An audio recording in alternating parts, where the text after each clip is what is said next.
What's up? Welcome back to channel Ikin Motovlog. Um, Mungkin kali ini gue bakalan ini kali ya, ngasih tahu kalian uh, cara bawa motor, cara mengendarai motor yang baik dan benar gitu. Karena kalau benar belum tentu baik, dan kalau baik juga kan belum tentu benar. Lama-lama kayak AA Gim.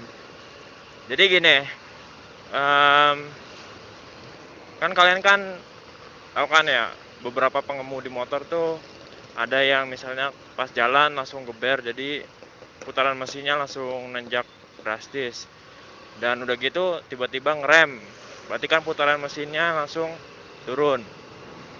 Nah, cara bawa motor kayak gitu tuh sangat amat tidak dibenarkan ya. Kenapa? Itu bisa bikin stang pistonnya itu bengkok. Kenapa bisa bikin bengkok? Karena gini loh, kan semakin tinggi putaran mesin berarti kan semakin tinggi juga gerak si piston kan. Jadi misalnya kalian lagi jalan, tiba-tiba ngerem pas jalan kan kecepatan tinggi, si piston itu lagi apa ya, tinggi-tingginya cepat-cepatnya gitu, mompa mompa mompa si ini putaran mesinnya jadi naik. Nah, pas kita ngerem mendadak kan otomatis putaran mesin turun. Nah, itu juga kan piston otomatis berhenti mendadak. Berhenti bukan berhenti dalam artian berhenti itu ya, tapi dipaksa untuk turun kecepatan pistonnya.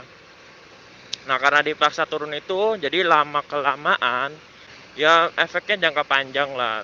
Pokoknya tahu-tahu motor kalian itu nanti ngebul.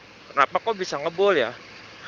Ngebul itu karena olinya tuh bocor ke ruang pembakaran gitu. Jadi selain bensin yang dibakar, ada oli juga yang dibakar, makanya bisa menghasilkan asap gitu.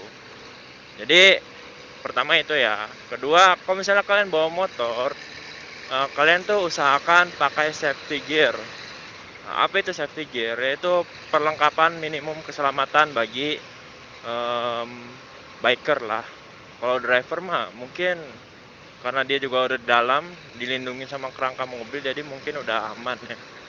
Kalau untuk biker kan rawan karena dia itu nggak terlindungin apa-apa.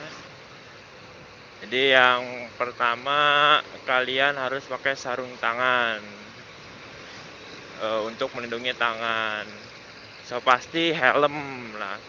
Helm itu punya 3 fungsi. Yang pertama ya biar nggak ketilang. Yang kedua ngejaga kepala kalian supaya nanti kalau kena benturan nggak kenapa-napa gitu kan.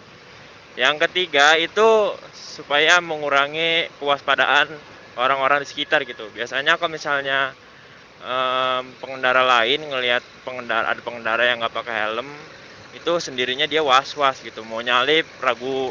Jadi kayak daripada celaka atau gimana gitu kan, mending nggak usah nyalip. Jadi untuk kenyamanan bersama lah, kenyamanan antar pengendara gitu.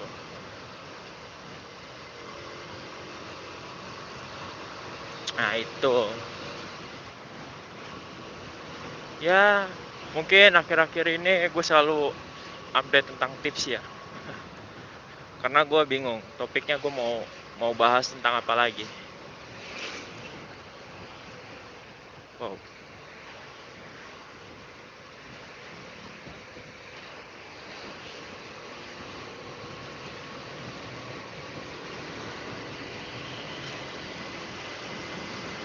Jadi gitu, jadi kalian tuh jangan menaik turunkan putaran mesin seenaknya sendiri gitu. Ibaratnya kalian lagi lari gitu, bisa nggak kalian tiba-tiba kurangi kecepatan gitu kan? Pasti kaki kalian, terutama tulang kering sama paha itu pasti sakit karena tumpuannya di situ kan. Begitu juga sama aja sama piston gitu. Begitu putaran mesin tinggi terus tiba-tiba direndahin, diturunin. Nah, si piston ini kan berarti kan tumpuannya kan di tiang ya kan, di batangnya.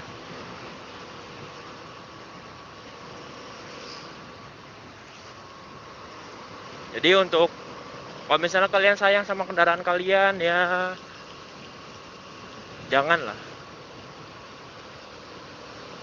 jangan berkendara yang merusak kendaraan kalian gitu. Usahakan itu sama-sama enak. Motor kita itu gini-gini juga yang menemani kita gitu, perjalanan jauh gitu kan.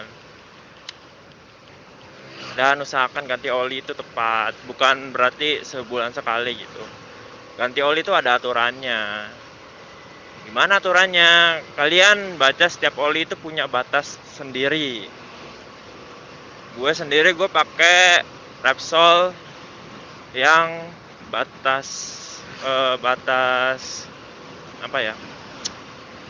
Batas kilometernya itu 2.500. Tapi gue usahain setiap 1.500 gue ganti, maksimal 2.000. Kenapa? Itu untuk ngurangin faktor dari ausnya si oli gitu. Karena oli juga kan, karena gue sadar diri gitu kan, dari Indramayu ke Cirebon gitu, mesin udah pasti panas. Mesin panas otomatis oli nguap berkurang kan. Kalau oli berkurang ya berarti yang lumasin mesin siapa gitu. Jadi untuk antisipasi itu, jadi gue kurangin 1.000 sampai 500 lebih cepat. Aturannya kan 2.500 km ganti oli, tapi gue ganti jadi 1.500 atau enggak 2.000, tergantung kantong lah. Kalau kantongnya ada ya 1.500 sudah gue ganti. Kalau yang nggak ada ya 2.000. Jadi itu untuk menjaga mesin kalian supaya pistonnya supaya nggak aus, ya kan? Piston nggak aus, stang pistonnya nggak bengkok, ya kan? Nggak ada deh kejadian kebocoran oli. Motor gue juga nih alhamdulillah kan udah 8 tahun, sekalipun ngeluarin asap itu enggak. Ngeluarin asap iya, tapi bukan asap dari pembakaran oli ya, jadi bukan dari oli yang rembes, tapi dari karbon karena gue dulu kan pakainya kan premium itu 88 ronnya. Nah itu tuh nyisain pembakarannya itu menghasilkan karbon yang numpuk lah.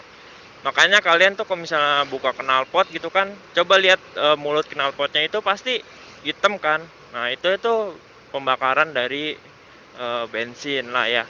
Kalau misalnya Pertamax sampai pokoknya Pertalite RON 90 ke atas itu ya masih baik lah, masih mending karbonnya gitu. Kalau untuk premium ya udah parah banget. Jadi sebisa mungkin gue juga sekarang gue udah pakainya Pertamax. Udah setahun. Jadi baru-baru sadar. Maklum lah, dulu mah masih SMA kan, masih nggak ngerti. Dulu tuh masih minim ilmunya. Kalau sekarang alhamdulillah kan bergaul sama yang ngerti-ngerti jadi ngerti gitu.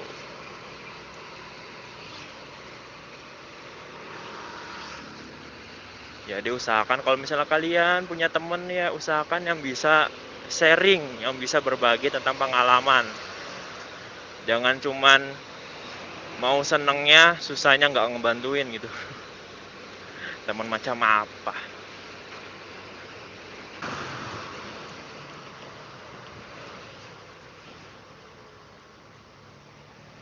Nah, gitu ya. Ngerem juga nggak boleh yang ngerem sekaligus gini, itu nggak. Kecuali terpaksa. Kecuali kalau misalnya yang depannya ngerem mendadak terpaksa, kita harus kayak gitu. Kenapa kok kayak gitu? Supaya ngindarin si cakram ini terlalu panas gitu. Nanti cakram ini panas, nggak masalah kalau misalnya cakramnya panas terus masih bisa ngerem. Soalnya banyak kejadian yang jalanan turunan ya, biasanya sih jalan pegunungan itu kan kebanyakan ngerem ya. Dia kebanyakan ngerem sampai bikin remnya itu blong gitu. Oh, kenapa bisa blong? Karena ya panas itu. Itulah fungsinya si cakram itu dikasih lubang-lubang kan. Tahu kan kalian kalau misalnya cakram itu ada lubangnya. Nah, lubang itu diperuntukkan untuk melepas panas gitu. Jadi hawa panas itu dilepas dari lubang-lubang itu. gitu. Itulah kenapa cakram itu berlubang. Jadi usahakan jangan terlalu ngerem, itu jangan terlalu lama lah. Tapi pelan aja, sekali, 2 kali, 3 kali, itu juga berhenti juga kan.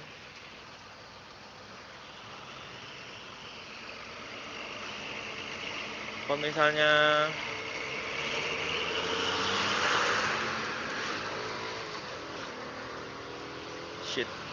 kalau misalnya ngeremnya sekaligus langsung, pertama itu ya gitu, bikin cakramnya panas. Kalau cakram panas, semakin cakram panas itu semakin kampas rem kita tuh semakin nggak bekerja gitu. Jadi waspadalah. Itu yang pertama. Yang kedua, bahaya juga buat kita gitu.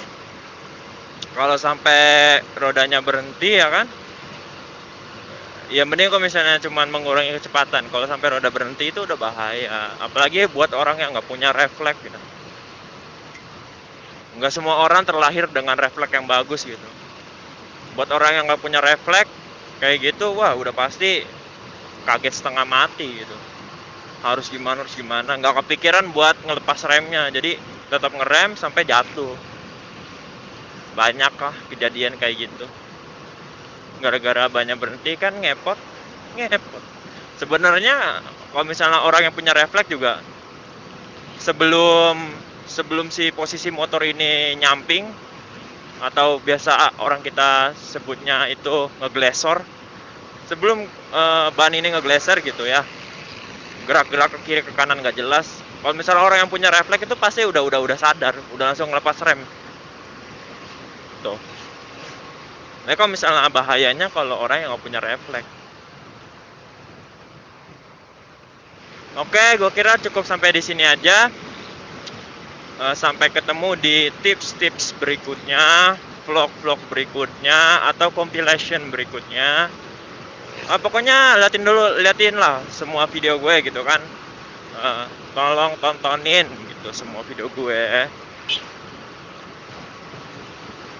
Jangan lupa untuk like, share, komen. Kalau kalian ingin bertanya tentang sesuatu, silakan komen. Bikin motovlog out.